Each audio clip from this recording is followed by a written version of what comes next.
Teen Titan, Art Survival Living Nightmare. And Godzilla, the king of the monsters himself. In this battle, the world is in this battle of titanic proportions. Against two teams of the respective universes, one stronger than the other. My name is Domination, and this is my idiotic assistant Pitts. And we're going over the power, strength, and abilities to find who will win a NEXUS battle.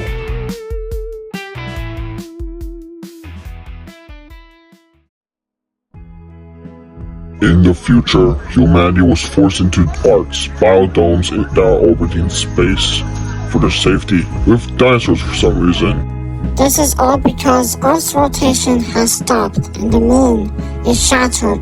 How did it become this way? How did the Earth become shitty? Well, we gotta go back a couple years ago, when a meteor struck Earth, bringing the material known as element. And with the arrival came the URE. They focused on enhancing humanity by using element, forming into it. And the Terra Federation made guns. I don't blame them.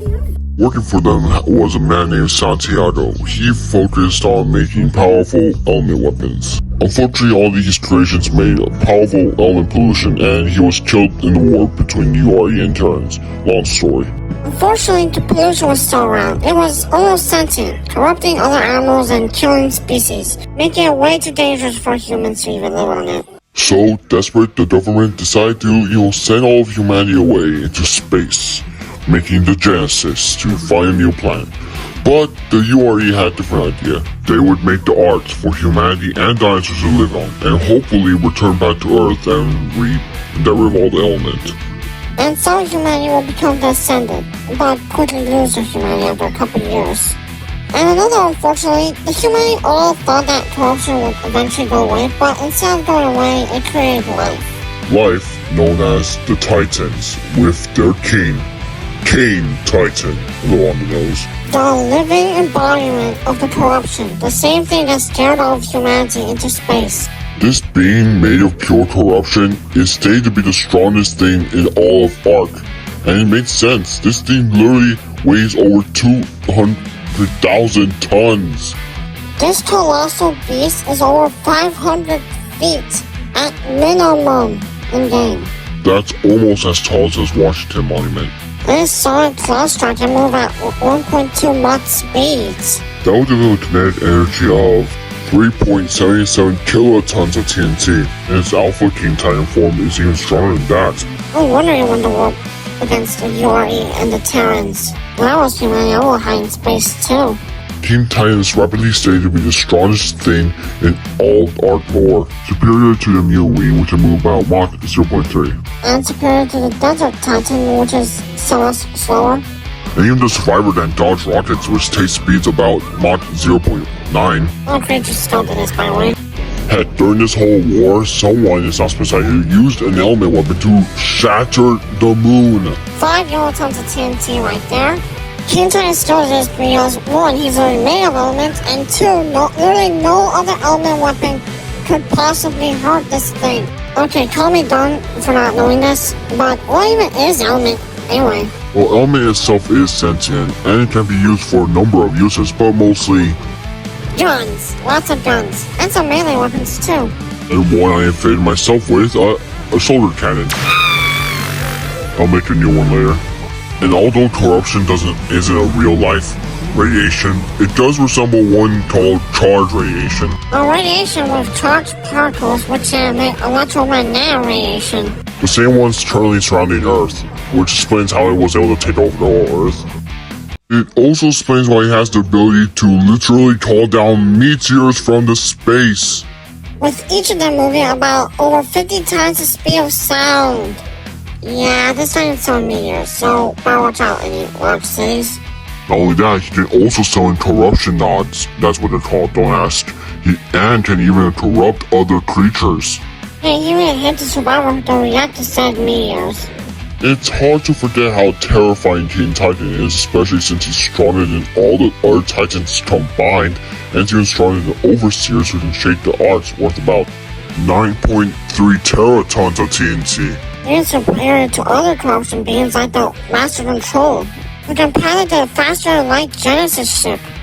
The most impressive thing is that King Titan once stopped the Earth's rotation. That's 2,457 exatons of TNT right there. Yeah, like we said, terrifying. And if you're like this guy and believe he doesn't scale to that, there are Earths that he should scale to. How each of his meteors hit with over 400 kilotons of TNT. Or how the Terran Federation just nuked New Zealand. Or how the elements and survived the arcs crashing down to Earth. Or even how Earth lost its atmosphere because of element. All of which is still so because he's literally made of element. That nothing on Earth could stop him. Nothing could even beat him. He will release energy shockwave fist and he should just manifest out of nowhere. And whatever damage you can somehow do of him, he'll just go in regeneration state and just heal from it. Something like the Team Titan on Earth. Humanity can't survive on Earth.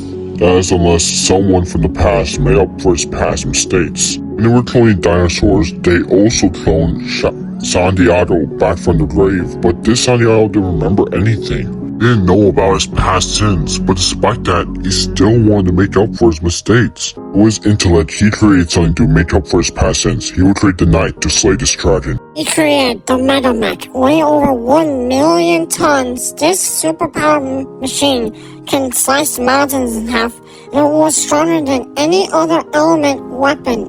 Even gravity grenades, which have literally made black holes. This mech was the only thing that could really permanently harm the Team Titan. Which is saying something because remember that black hole from earlier? Even the weakest of creatures can survive the black hole. But unfortunately, the Team Titan was able to lead the corrupted army to kill the pilots and Santiago. And there's nothing left. He destroyed the last hope. There's nothing left to stop the Team Titan. Unless you. Yes, you, the survivor. Led by AI version of one survivors, or ghost, I don't know, as I was playing, can create the Metamech and finally defeat the Team Titan. And activate the arts to finally come down back to Earth. To bring new life to this dystopian world.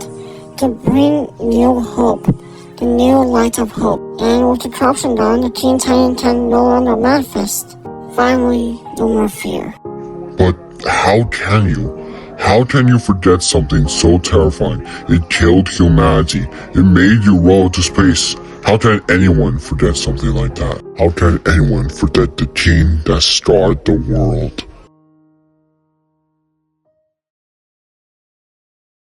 When Hiroshima got hit with the devastating nuke, people thought the nuke was over. Everyone thought the nuke was the last punishment. But something much worse emerged. The US tried to kill this giant monster, and as usual, it did absolutely nothing. Because this beast is a descendant of Dagon, and this beast is named Godzilla. Wait, I thought his name was Godzilla, not Godzilla. Yeah, but the people just got tired of calling him that, so they just call him Godzilla. Yeah, that makes sense. But unlike most iterations being vengeance of nature's wrath, this version of Godzilla is actually a guardian monster to protect humanity. Even though humanity was the one waking up from his nap, very rude. To be fair, it did catch a body when you woke up. When people saw this, they made Monarch. Basically a very expensive wildlife protection for these titans. I mean, they were here first, and when the planet was over 10 times more radioactive.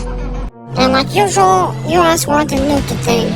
To, try to kill it. But unfortunately, this thing survived the Persian meteor event, and so it's not that easy to kill.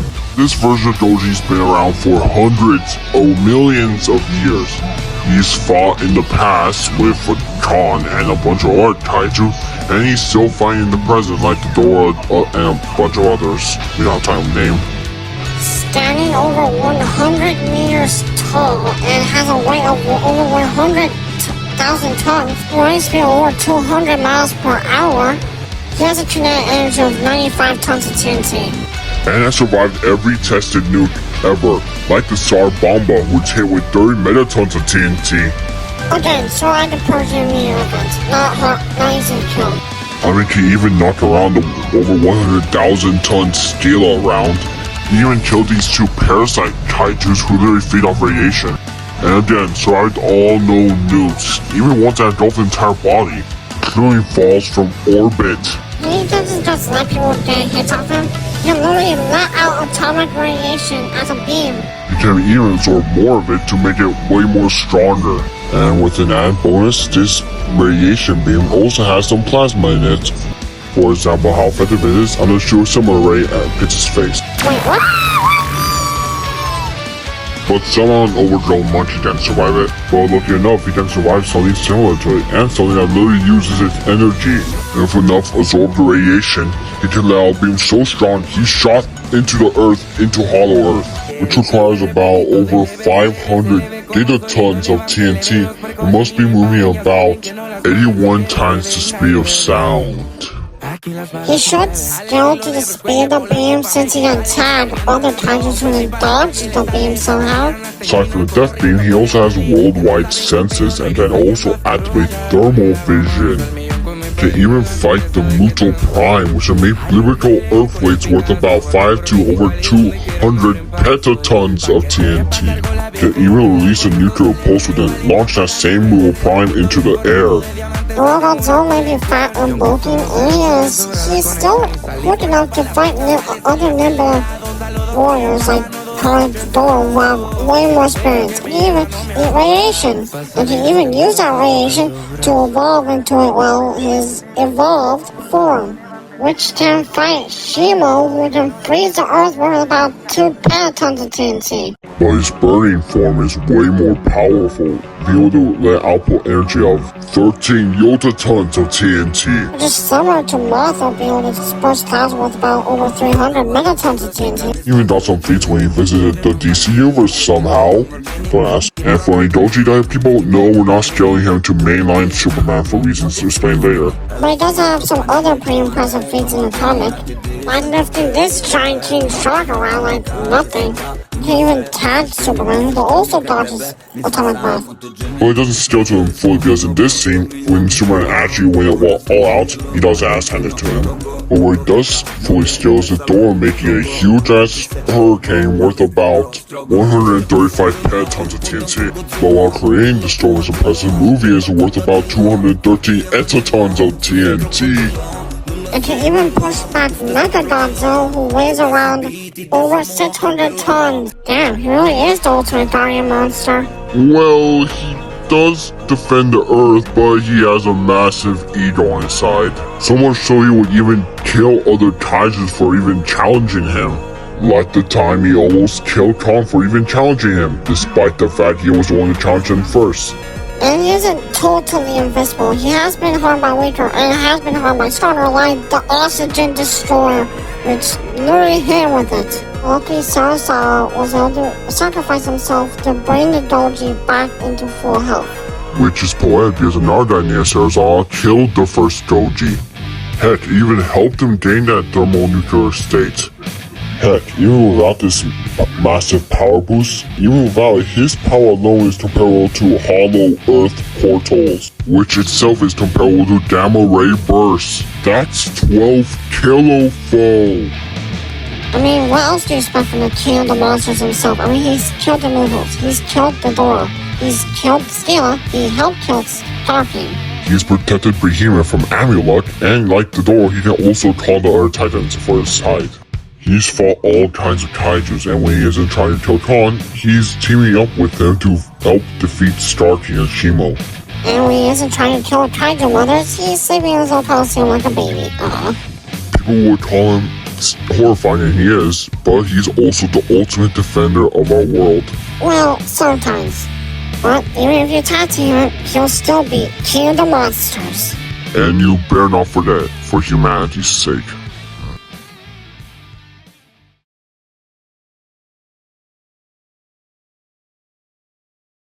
Now, we've gone over both their backstories, powers, and abilities. Now it's time out who will win this NEXUS battle.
words fuck are bad.